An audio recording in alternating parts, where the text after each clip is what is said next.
கிறிஸ்துவுக்குள் மிகவும் பிரியமானவர்களே, எபிரேயர் 11ஆம் அதிகாரம் 30வது வசனம். விசுவாசத்தினாலே எரிகோ பட்டணத்தின் மதில்கள் 7 நாள் சுற்றி வரப்பட்டு விழுந்தது. வேதத்திலே மிகவும் ஆச்சரியமான செயல்களில் இதுவும் ஒன்று. எரிகோ பட்டணத்தின் மதில் வீழ்ந்தது எப்படி ஆச்சரியமான ஒரு காரியமோ, அதே போல இஸ்ரவேலை சேர்ந்த அனைவரும் கர்த்தருடைய வார்த்தைக்கு கட்டுப்பட்டு ஆண்டவர் சொன்னது போல 7 நாட்கள், முதல் 6 நாட்கள் தினமும் ஒரு முறை மௌனமாக அந்த எரிகோ பட்டணத்தின் மதில்களை சுற்றி வர வேண்டும். 7வது நாள் 7 முறை, அதில் முதல் 6 முறைகள் அவர்கள் மௌனமாக அந்த எரிகோ பட்டணத்தின் மதிலை சுற்றி வர வேண்டும். 7வது முறை அவர்கள் கர்த்தர் சொன்னது போல ஆர்ப்பரித்து கொண்டே அவர்கள் அந்த எரிகோ பட்டணத்தின் மதிலை சுற்றி வரும்போது அந்த எரிகோ பட்டணத்தின் மதில் சுவர் இடிந்து விழும் என்று கர்த்தர் கூறியிருந்தார். நீங்கள் நினச்சி பாருங்கள், எத்தனை லட்சம் மக்கள், அவர்கள் எல்லோரும் ஒவ்வொரு நாளும் யோசுவாவின் வார்த்தைக்கு கட்டுப்பட்டு கடவுள் யோசுவாவுக்கு இதை வெளிப்படுத்தியிருக்கிறாருங்கிறத அவர்கள் விசுவாசித்து யோசுவாவுக்கு பின்னாடி அந்த மதில் சுவரை சுற்றி வந்தார்கள். இந்த எரிகோவின் மதில் சுவர் எப்படிப்பட்டது? அந்த நாட்களில் இருந்த மாபெரும் கட்டிடங்களில் ஒன்று. சாதாரணமாக நம்ம வீட்டுக்கு கட்டுற காம்பவுண்ட் வாலோ இல்லை பில்டிங்ஸ் கட்டுற காம்பவுண்ட் வாலோ அது கிடையாது. ஒரு பெரும் நகரத்தையே சுற்றி கட்டப்பட்ட மதில் சுவர். அதில் வீடுகள் இருந்ததாக வரலாறு கூறுகிறது. அது மேலே அதனுடைய அகலம் எவ்வளோ பெருசு இருக்கும்னா 3-4 சக்கர வாகனங்கள், 3 காரை அதுக்கு மேலே நிறுத்தலாம். அவ்வளோ அகலம். போர் வீரர்கள், குடிமக்கள் நிறைய பேர் அந்த வால்லே, அந்த மதில் சுவர்லேயே குடியிருந்தாங்க. வலிமையான ஒரு கட்டிடம். அது இடிந்து விழும். ஒருவேளை ஆண்டவர் இந்த இஸ்ரவேல் மக்கள்கிட்ட, நீங்கள் என்ன பண்ணுங்கள், 6 நாளும் உங்களால் எவ்வளோ இடிக்க முடியுமோ அவ்வளோ இடிங்க, 7வது நாள் உங்களால் ஃபுல்லாக இடித்து முடிச்சிட முடியும் அப்படின்னு சொல்லியிருந்தா கூட அது கொஞ்சம் அறிவுபூர்வமானதாக தெரியும். ஆனால் விசுவாசம் என்று சொல்லும்போது கர்த்தருடைய வார்த்தையின் மீது முழு நம்பிக்கை வைத்து ஆண்டவர் நிச்சயம் இதை செய்வார் என்பதின் அடிப்படையிலே செயல்படுவது. இதில் நம்ம கற்றுக்கொள்ளப் போகின்ற 3 பாடங்கள், விசுவாசத்தின் பாடங்கள் என்னென்ன? முதல் காரியம், தேவன் ஏன் இப்படிப்பட்ட காரியங்களை செய்யும்படியாக நம்மை அழைக்கிறார்? அவர் தனது வல்லமையையும் நம்முடைய பலவீனத்தையும் நாம் புரிந்து கொள்ள வேண்டும் என்று விரும்புகிறார்.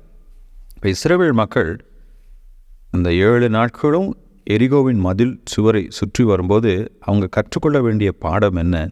இந்த மதில் சுவரை இடிக்கும் அளவிற்கு எங்ககிட்ட சக்தி கிடையாது, ஆண்டவர் தான் இதை செய்யணும். இப்போ விசுவாசம், கர்த்தர் நம்முடைய பலவீனங்களை காட்டிலும் பெரியவர். நம்மால் செய்ய முடியாத, நம்முடைய கற்பனை கெட்டாத காரியங்களை செய்ய கர்த்தர் வல்லவர் என்பதை நமக்கு கற்பித்து கொடுக்கிறது. 2வதாக, கர்த்தருடைய நேரத்திற்காக காத்திருப்பதை நமக்கு கற்றுக் கொடுக்கிறது. ஏன் ஆண்டவர் முதல் நாளிலேயே அந்த எரிகோ பட்டணத்தின் மதிலை இடித்து தள்ளியிருக்கக்கூடாது? கடவுள் அதினதின் காலத்தில் ஒவ்வொன்றையும் நேர்த்தியாக செயல்படுத்துகிறவராக இருக்கிறார்.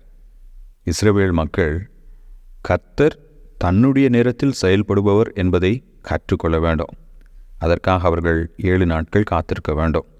ஒருவேளை இதற்கு முன்னாடி பார்த்தீங்கன்னா அவர்கள் ஆபிரகாமின் பிள்ளைகளாக ஏறக்குறைய 400 ஆண்டுகள் காத்திருந்தார்கள் எகிப்தில். அதுக்கப்புறம் கடவுள் அவங்களுக்கு அந்த விடுதலையை கொடுத்தார். 3வதாக நம்ம கற்றுக்கொள்ளும் பாடம், கர்த்தர் தன்னுடைய வழிகளில் செயல்படுகிறவர். God acts in his ways. இந்த 7வது முறை அவங்க சுற்றி வரும்பொழுது இந்த மதில் சுவர் இடிந்து விழுந்ததின் ரகசியத்தை நாம் யோசுவாவின் புஸ்தகம் 5ஆம் அதிகாரத்தில் பார்க்குறோம். அந்த மதில் சுவரை சுற்றி வந்து கொண்டிருக்கும்போது ஒரு நாள் இரவு யோசுவா அந்த எரிகோ பட்டணத்தை சுற்றி வருகிறான். அப்போ சுற்றி வரும்பொழுது ஒரு மனிதனை அவன் பார்க்குறான். அந்த மனிதனை பார்க்கும்போது அந்த மனிதனுடைய சாயல் தேவ சாயலாக இருந்தது.